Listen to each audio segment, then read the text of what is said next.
4h32, presidente Lula já está no Vietnã, depois da visita de Estado que fez ao Japão nos últimos dias. Uma série de acordos foram firmados.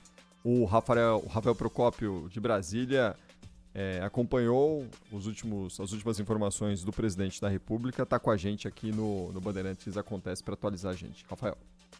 O presidente Lula defendeu diversas políticas de cooperação entre o Brasil e o Japão durante a estadia do mandatário brasileiro no país asiático. Lula afirmou, entre outras coisas, que quer trazer a expertise do povo japonês para o Brasil para ajudar o desenvolvimento nas mais diversas áreas, mas principalmente no campo da educação e da agricultura. O presidente do Brasil disse que conta com os empresários e governantes do país asiático para fazer, entre outras coisas, a recuperação de áreas degradadas e também para a condução das questões climáticas, além das mudanças nas matrizes energéticas para itens menos poluentes. Lula também citou as recentes decisões do presidente Donald Trump quanto ao chamado tarifaço de itens, o que atinge os negócios brasileiros. Em tom de crítica, o chefe do executivo disse que Trump não é xerife do mundo. Estou preocupado porque o presidente americano não é xerife do mundo. Ele é apenas presidente dos Estados Unidos.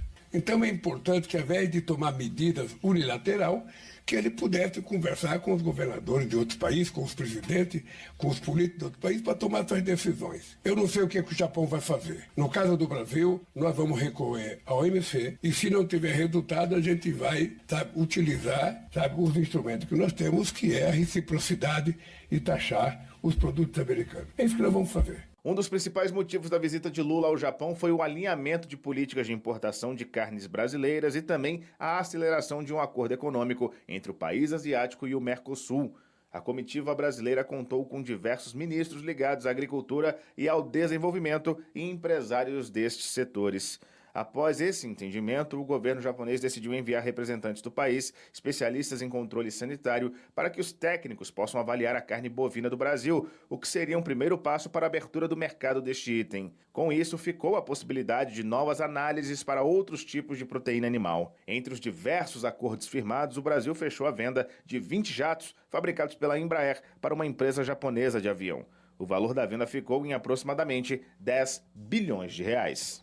Ô Zaidan, o presidente Lula fala em recorrer à OMC para eventualmente travar alguma disputa ali com os Estados Unidos nessa questão das tarifas, mas como é que se trava uma disputa na OMC se os Estados Unidos hoje em dia estão dando de ombros para esses organismos internacionais e a OMC é um desses organismos que os Estados Unidos não estão nem aí. O governo Trump não tá muito preocupado com esse tipo de situação, não. Aliás, na semana que vem a gente deve ter o anúncio lá do tarifaço, daqueles pacotes, né, de tarifas contra os países que os Estados Unidos consideram desleais, né, na relação comercial com os Estados Unidos. Uma tarifa, dizem que será uniforme e para todos os produtos aplicados, e já se fala, inclusive, que se o Brasil for incluído nesse grupo, né, esse agrupamento de nações punidas, né, entre aspas, pelos Estados Unidos, o Brasil vai ter todo o pacote de produtos também adicionado a essa tarifação. Não só, por exemplo, a questão do etanol, que é um dos pontos ali que os Estados Unidos reclamam bastante do Brasil, mas tudo, bota tudo no balaio e joga o preço lá em cima. É mais ou menos isso que se promete para a semana que vem. Mas como é que se luta essa briga, hein? Ir ao OMC é inócuo, você tem toda a razão, Paulo. Os Estados Unidos e a China, eles têm uma relação com o OMC que é basicamente a seguinte: quando há uma decisão favorável, interessa a posição do OMC, é mais um foco de pressão sobre o outro país. Quando é desfavorável, eles ignoram completamente, dão de ombros para decisões da OMC. E os Estados Unidos já faziam isso antes, mesmo antes do Trump, no primeiro mandato do Trump, e continuaram fazendo. E agora há um desprezo escancarado, né? Definitivamente a OMC não vai mudar nada na política comercial dos Estados Unidos. Só os produtores nos Estados Unidos, os industriais, o próprio Congresso, a população, se você tem efeitos inflacionários pesados, só os produtores e a população e o Congresso é que podem levar o Executivo, levar o governo Trump a uma revisão. Não será pressão internacional, não será o OMC. E no caso do Brasil, ontem houve um certo alívio, Panvec, porque quando o Trump anunciou carro fabricado fora dos Estados Unidos, só entra nos Estados Unidos pagando uma sobretaxa de 25%, isso vale para Canadá, para México, para todo mundo, e veio, inclusive, acompanhada dessa decisão de uma advertência do Trump, dizendo que se União Europeia e Canadá, e aí, usando a retórica do Trump, se eles se unirem para que haja prejuízos aos Estados Unidos, a retaliação dos Estados Unidos será muito mais pesada, com um percentual de tarifas muito mais elevado para produtos canadenses e europeus. Agora, houve um alívio no Brasil porque eles receavam que também o setor de autopeças seria alcançado por esse anúncio. E não, ele ficou só no veículo acabado. Só veículos, só o carro acabado é que terá essa taxação. Autopeças não.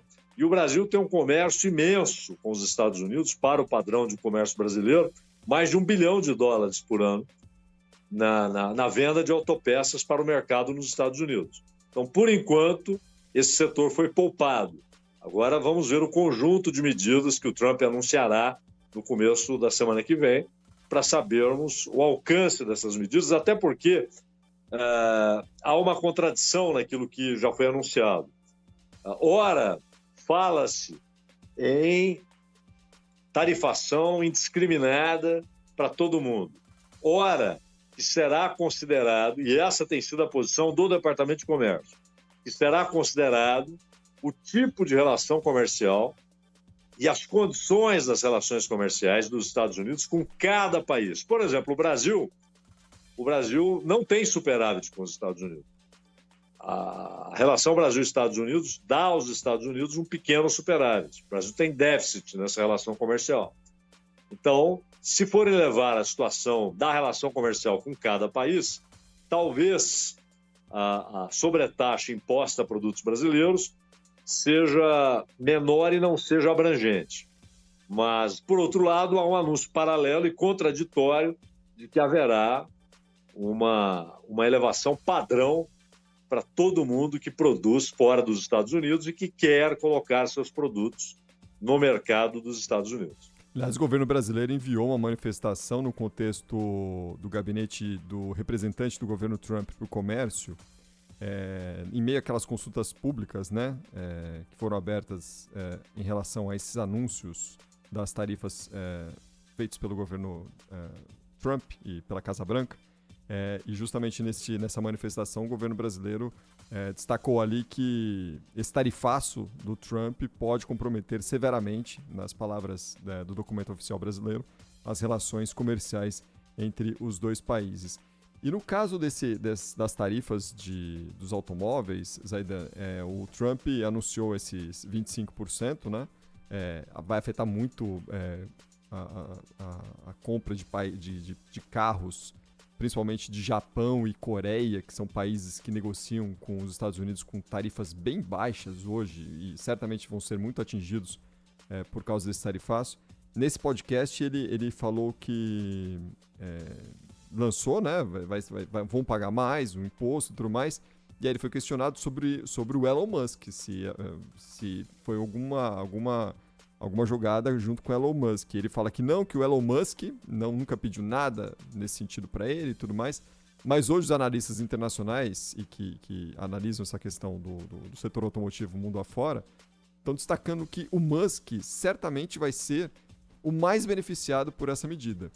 Porque ele tem produção e capacidade de produção interna com 100% de peças automotivas, caso esse tarifaço se estenda também a outros itens do carro, e atende toda a demanda interna americana com a produção nacional.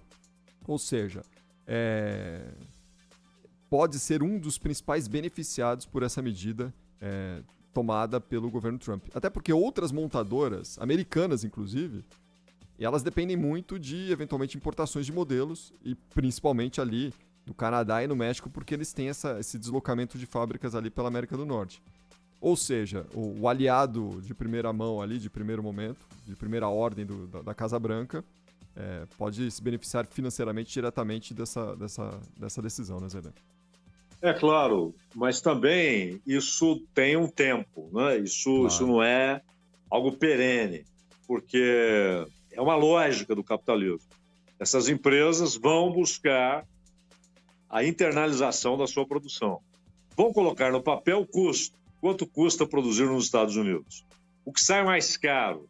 Produzir no México e pagar 25%, ou produzir nos Estados Unidos, ter de pagar salários mais altos, porque os salários dos operários nos Estados Unidos são mais altos.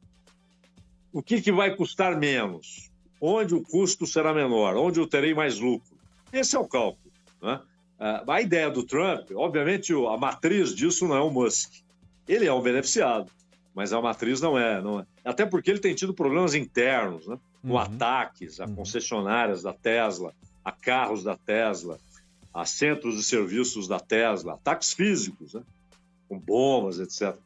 E, inclusive, o FBI já está investigando porque isso está sendo tratado como ataque terrorista, terrorismo interno.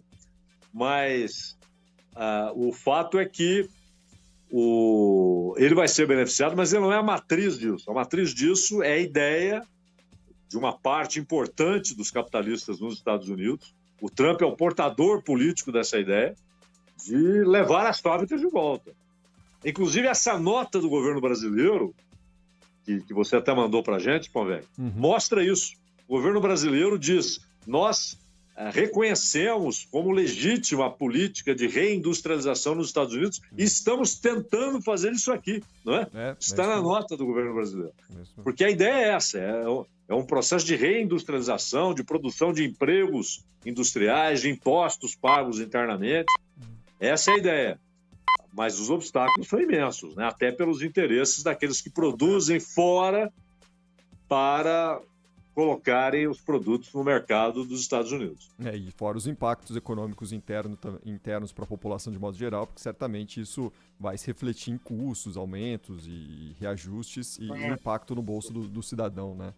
São os preços que têm que ser pagos se você quer instituir esse tipo de política.